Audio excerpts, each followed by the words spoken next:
Hello, bienvenue Lisbeth dans le sommet de tous les possibles.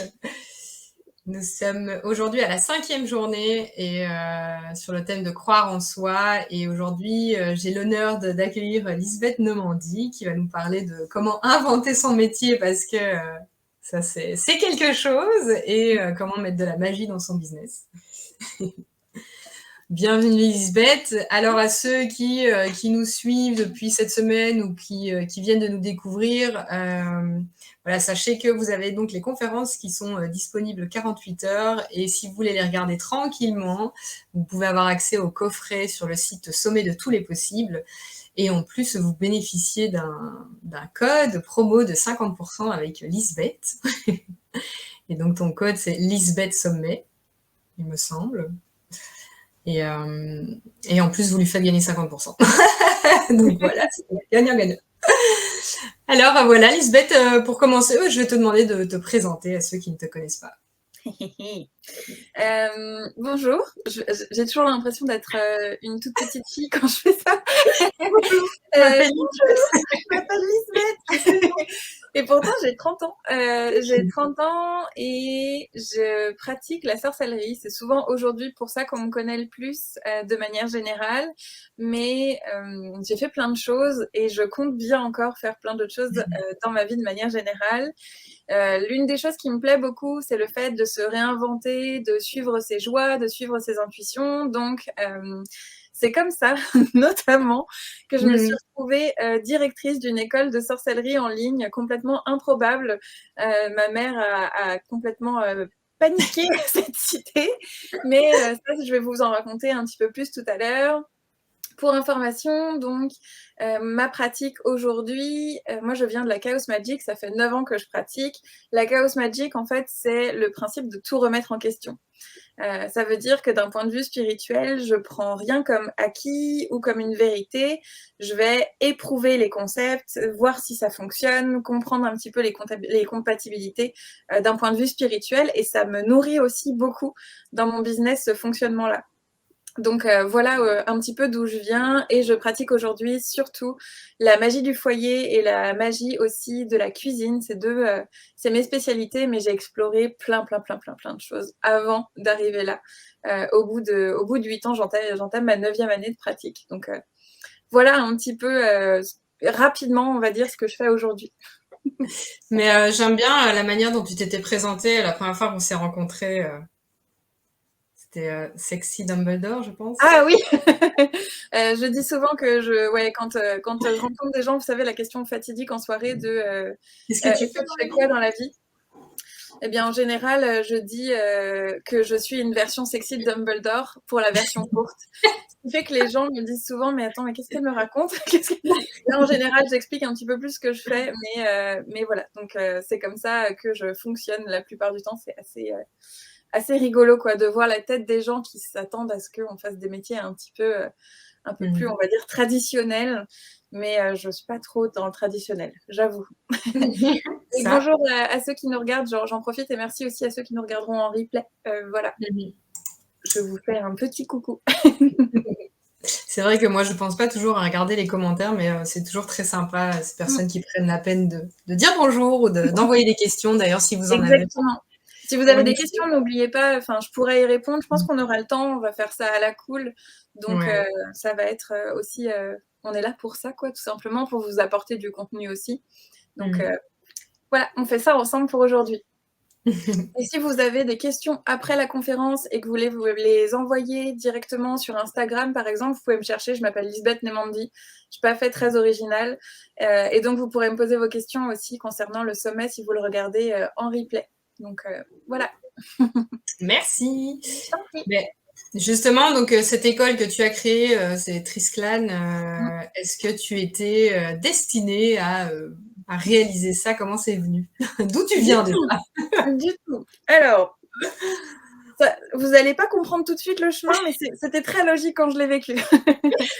En gros, à la base, moi, j'ai fait un bac littéraire et j'ai fait japonais en 3e langue, et je voulais devenir professeure de français au Japon. Mmh. C'était un peu le but ultime de quand j'avais 17 ans. Sauf que je me suis rendu compte, plus j'étudiais le Japon, et pas seulement la langue et les mangas, la culture aussi, et l'ensemble de l'écosystème japonais, plus je me suis rendu compte que aller en voyage, c'est cool, mais y habiter, j'étais pas très sûre. Et donc, je suis revenue à une de mes passions d'enfance, qui est le web design. Donc moi, je créais des sites internet à l'époque, quand j'avais 8-9 ans, sur un site qui s'appelait Frontpage 98, pour ceux qui connaissent. C'était un vieux truc tout pété où en gros je faisais des sites avec des gifs pour parler de mes petits poneys et tout. Je pensais que c'était en ligne alors que pas du tout, c'était en local sur mon ordinateur, c'est-à-dire que personne n'y avait accès à part moi. J'y passais des heures et des heures. Donc j'annonce à mes parents que je vais pas devenir prof de français au Japon, qui était un métier où ça allait rouler facilement, quoi, parce que j'allais trouver facilement du travail, et que j'allais devenir web designer. Là, ma mère a commencé à pleurer en se disant: «Ma fille va mourir de faim toute sa vie, ça va être terrible», parce qu'ils comprenaient pas ce que c'était non plus, tu vois, exactement. Mon papa, il est banquier, et ma maman, elle est dans l'artisanat, mais elle est plutôt dans le manuel, tu vois, donc elle comprenait pas exactement ce que ça signifiait. Et donc j'ai entamé mes 5 années d'études comme ça, pour devenir web designer. Ça a été une catastrophe. J'ai pas fait de web design pendant mes 5 années d'études, donc il a fallu que je bosse en plus de mes cours. Je voulais juste le diplôme qui pouvait faire passer pour. Donc moi, j'ai fait un master de niveau 1 en fait, en direction artistique, spécialisé dans le web. Donc, comme je dis, j'ai fait du web, je pense, une heure tous les 15 jours, quoi. Enfin, fantastique. Et quand j'ai terminé mes études, je suis devenue web designer junior, le saint graal que je voulais, dans une agence de pub, et j'ai détesté ça. J'ai détesté le monde de la pub, j'ai détesté cet aspect justement jouer sur l'émotionnel, sur l'urgence. J'ai pas aimé les techniques, j'ai pas aimé les gens non plus. En fait, je pense que ça a joué aussi beaucoup. Et donc, je suis partie de cette entreprise pour aller dans une autre entreprise qui était une entreprise américaine où j'ai adoré pour le coup travailler.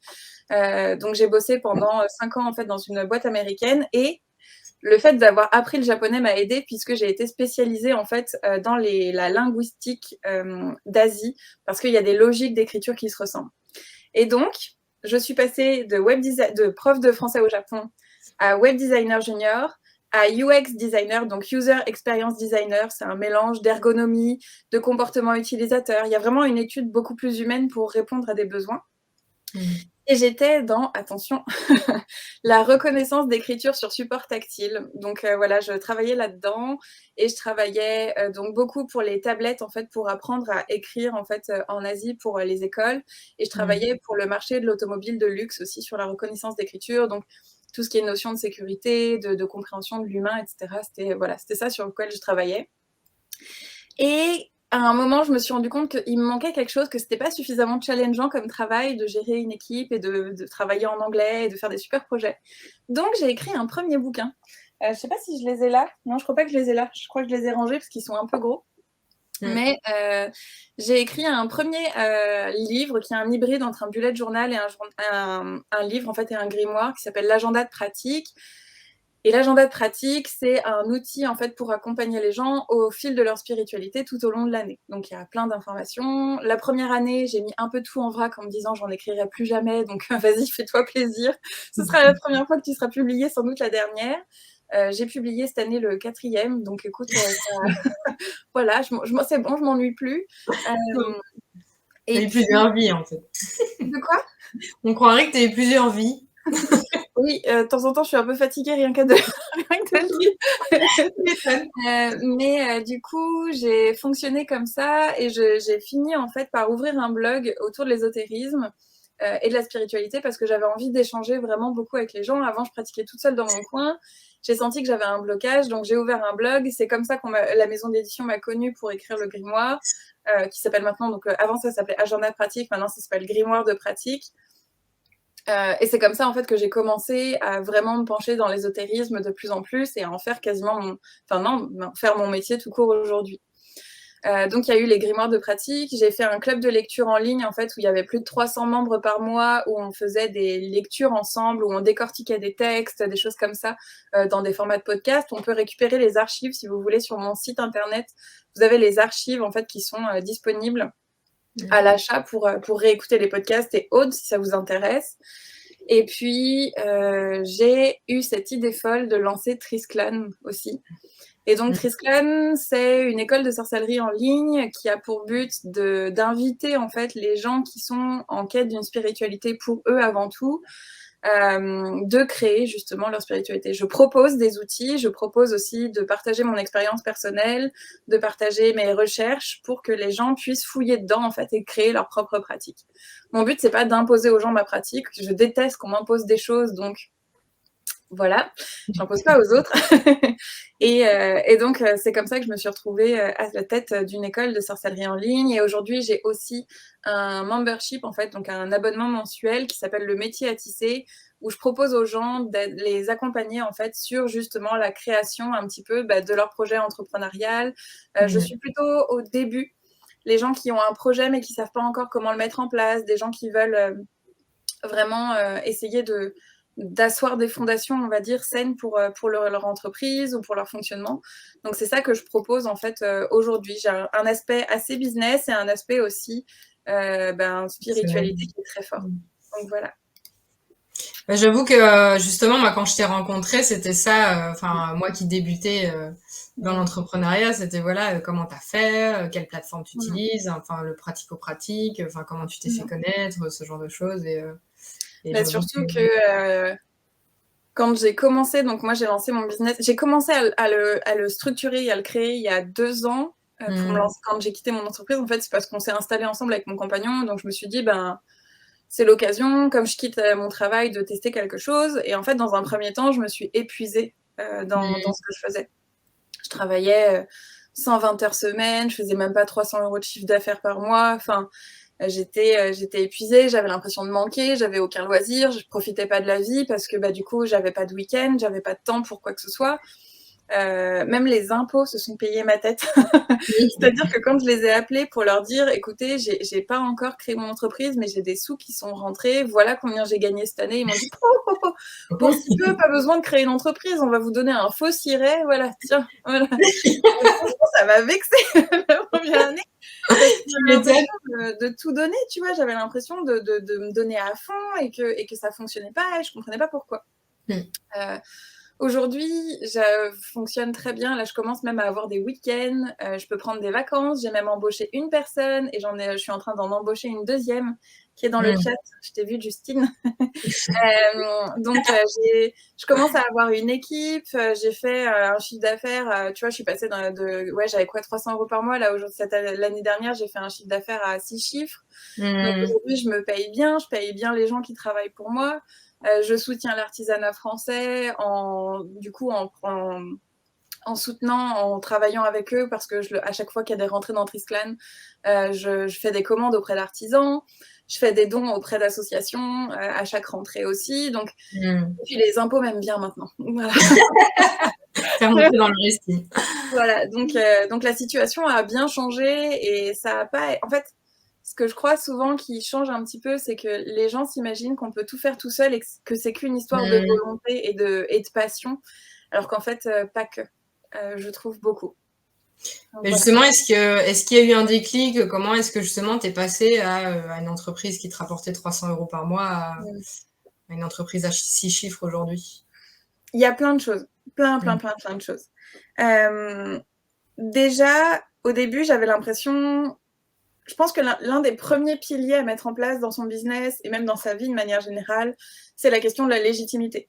N'hésitez pas non plus à me dire, par exemple, dans les commentaires, s'il y a des questions autour de la légitimité, si il y a des points qui font que vous ne vous sentez pas légitime dans votre business, peut-être qu'on pourra les décortiquer ensemble pour essayer d'avoir un petit échange là-dessus. Mais comme je suis dans un métier qui n'a pas de diplôme, pas de structure, je ne suis pas professeure, il n'y a pas de vérité immuable dans les croyances, c'est le principe des croyances. Donc c'était très dur au début de se sentir légitime, donc j'ai beaucoup travaillé là-dessus et en fait j'ai vraiment commencé dans un premier temps à comprendre où étaient mes forces. Mes forces, elles viennent à la fois d'être légèrement obsessionnelle quand quelque chose me plaît. Donc, j'ai passé des milliers d'heures à étudier, à pratiquer, à faire enfin, tu vois, j'ai des carnets remplis de notes, de choses comme ça autour de ma pratique. Je suis quelqu'un qui est très investi dans ce qu'elle fait. Donc ça a déjà été l'un des premiers piliers où j'ai commencé à me dire « Attends, t'as vu tout ce que t'as fait? T'as vu le temps que t'y as passé? Ça fait 6-7 ans que tu pratiques, que tu travailles. Puis aujourd'hui, c'est mon métier. Donc, l'ésotérisme, j'en fais 8, 9, 10 heures par jour, quoi. Donc, c'est énorme comme travail. Et puis, il y a aussi un truc, c'est que j'ai quand même un diplôme qui m'aide beaucoup dans ma communication. J'aime communiquer avec les gens et j'aime comprendre le fonctionnement, les besoins des gens. Ça s'est ressenti aussi dans mon travail quand j'étais du coup designer dans l'entreprise américaine. Donc, j'ai appris plein de choses au fur et à mesure de mon parcours qui font que ce que je propose aujourd'hui est complètement unique. Tu vois, je sais plus avec qui j'en parlais, je crois que c'était avec quelqu'un dans le métier à tisser la dernière fois qui me disait qu'elle se sentait pas légitime parce que elle avait pas de diplôme ou de choses comme ça. Moi, je crois que l'un des boulots qui m'a le plus forgé dans ma manière d'interagir aussi bien dans mon travail que dans la vie, c'est quand j'ai été femme de ménage dans un laboratoire de prélèvement d'organes. Ça a été un boulot d'étudiant passionnant. J'ai pas eu très très faim pendant 6 mois. Et en gros, comme j'étais le bas de la chaîne alimentaire, les gens me traitaient vraiment, vraiment comme de la merde. Et du coup, c'est vraiment ça qui m'a fait me rendre compte à quel point tout le monde devait être respecté et que tout le monde devait être pris. La dimension de l'humain a pris une dimension chez moi qui est très, très forte par cette conscientisation-là. Il y a aussi, lorsque, par exemple, je me suis rendu compte que j'ai pas besoin de mentir sur mon projet. J'ai pas besoin de faire croire que je gagne beaucoup, plus que ce que je gagne. J'ai pas besoin de faire ça, croire que je sais plus que je sais. Ce que je sais est déjà suffisant et d'être honnête par rapport à ce que je propose, c'est déjà important. Et justement, il y a Amandine qui nous dit « Lorsque nous sommes seulement en formation pour encore au moins 1 an, est-on légitime de commencer des choses ?» Moi, je dirais vraiment de partager son parcours, de dire voilà ce que je suis en train d'apprendre. Est-ce que par exemple de proposer moi je suis en train de me former par exemple au Human Design, donc le design humain qui est une sorte d'astrologie, donc c'est un système de croyance, hein, c'est pas du tout une science, mais qui est une manière de décortiquer sa manière de penser pour pouvoir du coup s'améliorer dans tous les domaines de sa vie. Je me dis pas encore que je suis human coach ou des choses comme ça. Par contre, je dis hey, je suis en train de tester des choses. Si vous voulez, on peut apprendre un peu ensemble, on peut échanger. Je pourrais par exemple faire des podcasts en disant tiens, ma découverte cette semaine en Human Design, c'est ça. Et donc, d'apporter une valeur comme ça au stade d'apprentissage. Parce qu'aujourd'hui, on a souvent cette idée que il faut qu'on soit, je crois que c'est Moïse, je ne suis pas toujours calée dans la Bible, mais qui va en haut de la montagne pour récupérer les tablettes de la loi et qu'en gros, il faut qu'on arrive, qu'on descende de notre montagne avec toutes les connaissances, qu'on ait tout qui soit bien écrit, qui soit parfait et qu'on soit parfait surtout. Mais en fait, on apprend tout au long de notre vie. Et je crois qu'il y a un problème vraiment en France par rapport à ça, par rapport au fait de se dire je dois tout savoir d'un coup, sinon je ne peux pas me lancer maintenant. Mais le stade où vous en êtes, il y a déjà des gens qui ont plein de choses à apprendre de vous. Et la prochaine fois, quand vous allez du coup augmenter votre savoir et vos connaissances et votre expérience, il y aura d'autres personnes avec qui vous pourrez échanger. Et ceux qui vous ont suivi, ils vont suivre encore avec vous. Et ça va créer justement un mouvement qui va être vraiment très chouette. Il faut vraiment arrêter avec cette idée que pour être légitime, il faut être plus que ce qu'on est. Un très bon exercice à faire, si vous êtes dans ce cas-là concernant la légitimité, c'est de vous dire « Ok, dans mon domaine, qui est-ce que je trouve légitime ?» Ça, c'est un très bon exercice de journaling, justement, je ne sais plus comment on dit en français, mais de journaling, d'écriture. Voilà, j'utilise aussi journaling. Ouais, aujourd'hui, on utilise beaucoup d'anglicisme. Mais de se dire, OK, je fais un tableau avec qui sont les personnes qui m'inspirent. Combien de temps elles ont d'expérience? Par exemple, moi, de temps en temps, je me compare avec des entreprises en me disant purée, mais celle-ci, c'est fou, j'ai trop hâte. Pourquoi j'y arrive pas encore? Ils ont 15 ans d'avance sur moi. Ça fait 15 ans qu'ils font ça. Ils sont une équipe de 70. Ah, ok. Bon, je suis toute seule dans mon salon, tu vois.